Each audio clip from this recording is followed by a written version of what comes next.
We are actually standing here in the front yard of Kimberly Leon, one of the victims in yesterday's sequence of events. Excuse me. I want to actually take you guys to some of the video that we have. These are some of the pictures that her family were so nice enough to send over to us. I'm actually standing beside some of her daughters and her sister right now. A couple of updates that we do want to share and reiterate.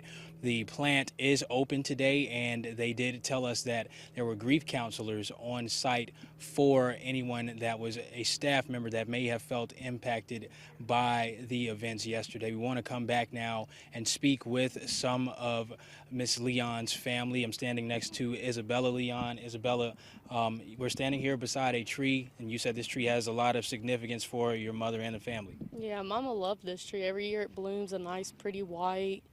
It was part of the reason why we picked this place because there was two, but the hurricane took one out.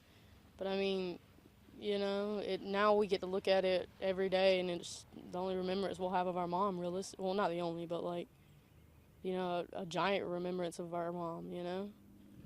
Adriana, I want to ask you a question. Adriana Leon Morganson, how did you kind of digest the information when it happened yesterday?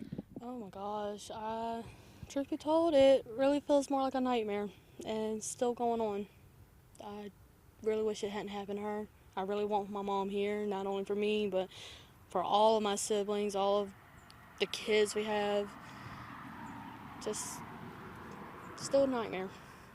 I know you mentioned 20 plus grandchildren, and she had a unique relationship with both them and their parents, each one of them. Yes, she did a very unique relationship with all of us, and she can tell you each one about their personality, their ages, their birthday, anything that she knows about them, she can tell you about them.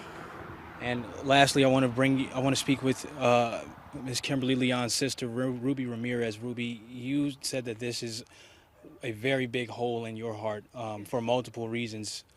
This was one of the last memories you had of your mother and her side of the family. Yes, me and Kim were the last two remaining of my mom's three girls. We lost our sister almost 9 years ago when she was 36. Our mom's been gone 5 years due to a car wreck, and then Kim was Murdered. murdered. There's no other word. She was all I had left to connect me to our mom. Yes, we have our aunts and uncles, but It's not the same. it's not the same. You don't have someone that you can sit down with now and Bicker with. yeah, bicker with, joke about your childhood, and just go over your childhood stories. There's no one now. It's just me and my memories, and he took something I can't get back, and it's not justifiable. It's not. I can't. I know I'm gonna have to have a long talk with God in order to forgive, because I'm not gonna forget this. To get that call, I thought it was just some cruel pre-April Fool's joke. But when I called her, and she never returned my call, and I had just spoke to her yesterday, she was good. She said, "Hey sis, I'll call you right back." And get no call back. My daughter actually got to speak to her for the last time and tell her how much she loved the dress that she had just bought her. She was just in love with that dress, and she let her Aunt Kim know too. It's just, I don't have words. I'm confused. I'm hurt. I'm mad, just as they are.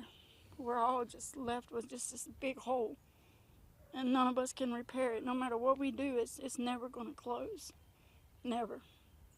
And that's just not gonna. Ruby, I'll ask you one final question here in the interest of time. What all have you been told? All of you, what all have you been told thus far about what happened yesterday?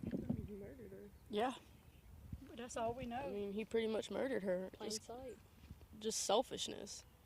Like you just couldn't handle the fact that she moved on, and instead you Be selfish. you were selfish after everything she did for him, stayed with him through cancer, everything.